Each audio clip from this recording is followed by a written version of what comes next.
All right, new day. It's the fourth day in a row. Easy to keep track for now. Another boring episode coming to you. This time I'm going to talk about scanning, which is very boring. It's when I got a lot of time on my hands to watch YouTube because it's just mindless. Card, scan, flip, scan. And I know some people take pictures, and I know there are a lot of scans now available on PSA's website, but the vast majority of cards were graded before PSA did that, and there's lots of other grading companies, and there's lots of cards that are just too thick for a high-speed scanner feeder thing. And yeah, I know some people use cameras or whatever, but this is how I do it. Inefficient sometimes, and then I label them. This way, in case you have an order collection that you purchase where there's graded and ungraded cards. Graded cards do have, the graded card serial number, but raw cards do not. So this way, a collection, if you will, if you track things, can be all like the same number, or series of numbers rather. Whatever. I already lost my train of thought for what I was going to say today. You're probably already bored, but an update on last week's auctions. Still have 6 unpaid orders. 3 I do not anticipate being paid for. 3 I do anticipate being paid for. Because they're basically like $20 cards, and people have hundreds of feedback and whatever. They come in. They don't. What was the other thing I was going to talk about? The sorting I did yesterday. So I break down piles of cards all from the same set into 1 through 9, 10 through 99, 100 through 199, 200 through 290, and so on and so forth, depending on where it ends. So I did that basketball yesterday. There's only 168 cards on that set, so it was 3 piles. And the reason I do the first pile of 1 through 9 is because I immediately sort that once I'm done. That gives you like a pretty quick indication of how many complete sets you may be able to have, because you got the first 10 cards done.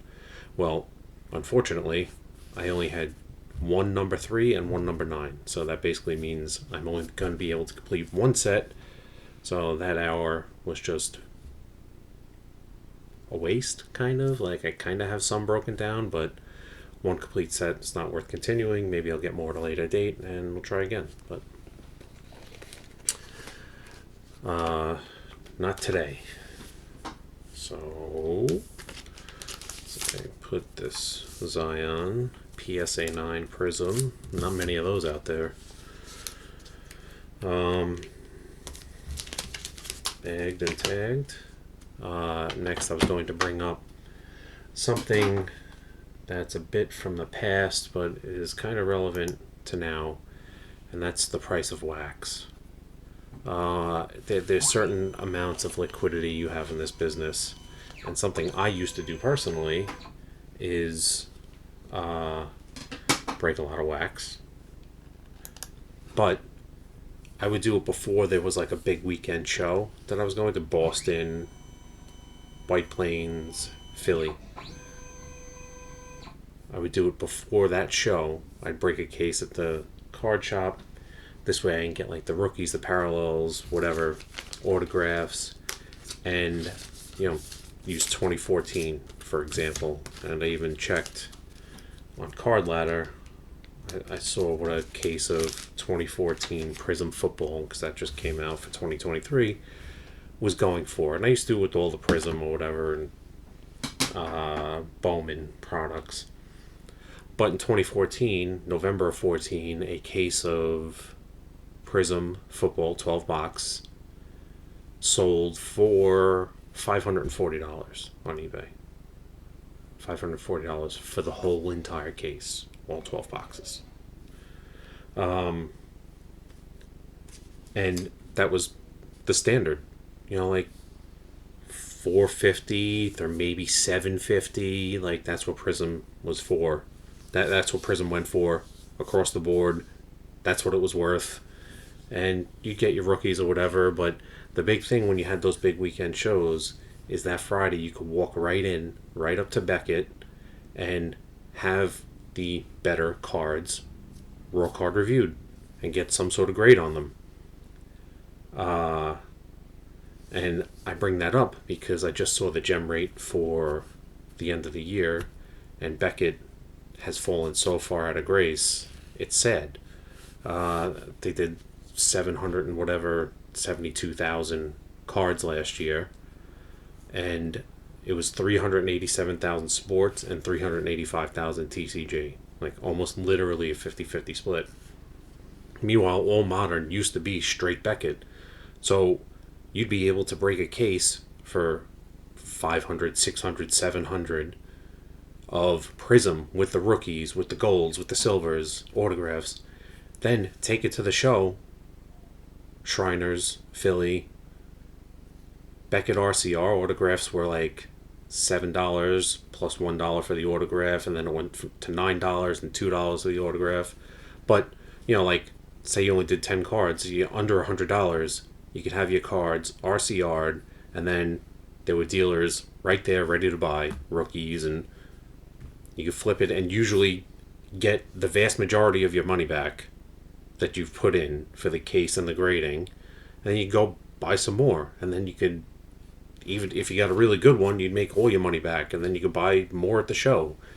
You know, it's, I don't even know what I'm doing here. I didn't even click. I'm just rambling. I didn't even scan the card.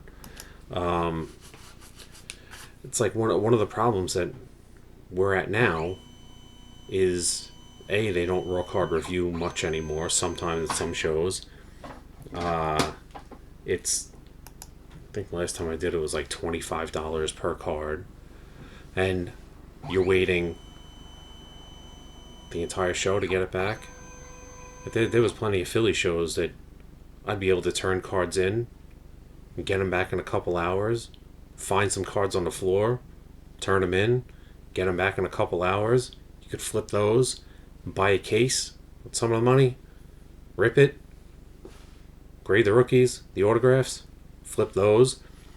Like, there was like live liquidity at a show that didn't matter of like, oh, let me see if I could buy this card for $10 and sell it to this dealer for $15. Like, you could grade right then and there, and, you know, not get the full value because RCR is a gamble. But that's gone. That's not happening anymore. One of the reasons why is RCR has gotten more expensive, which really isn't that big of a deal, but regular people aren't opening cases of cards. Like, when I said $540 for an entire case, 12 boxes, one box of 2023 Prism Football is $900.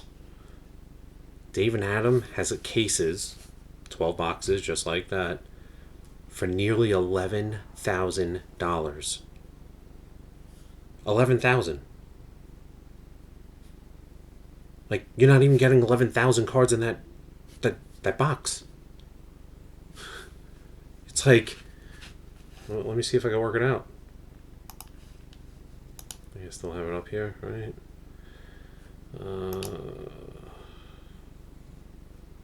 12 cards per pack, 12 packs per box, 144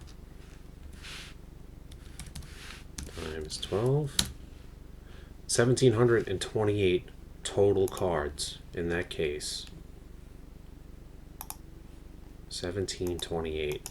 The case is $10,750 divided by 1,728. Every single card in that box is costing you $6.22. Regardless of what it is, base card, gold, finite, doesn't matter. Every single one costs you $6.22 in the entire case. How you like? There's no liquidity there. You'd have to hit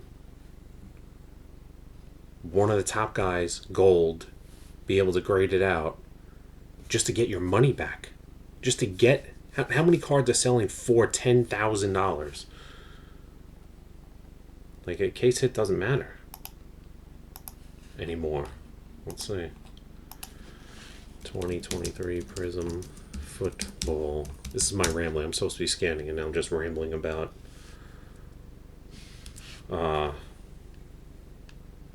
nonsense. Rambling about breaking in cases, and I don't even see it. So I mean, maybe it's not even out. Oh, there's a. So here's on January 1st a 2023 Prism CJ Stroud Color Blast, sold for $9,500. A first off the line Bryce Young Gold Shimmer, less than $5,900. Rookie Manga CJ Stroud, less than $4,000. Yikes. There's only one card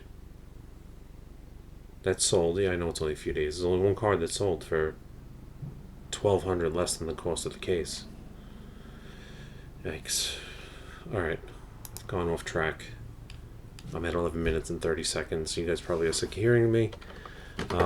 Again, scanning. Boring. But that's what gives me time to watch YouTube videos and see gem rates on Instagram, and just another boring aspect of this business. But I'm doing it. That's all I got for you today. Thanks for watching. I actually have made it big time. I got 6 subscribers in the last whatever amount of days I've been doing this. And for the first time in 2 years, I got dislikes on my videos. Couldn't believe it. I've really made it. Alright, thanks. See ya.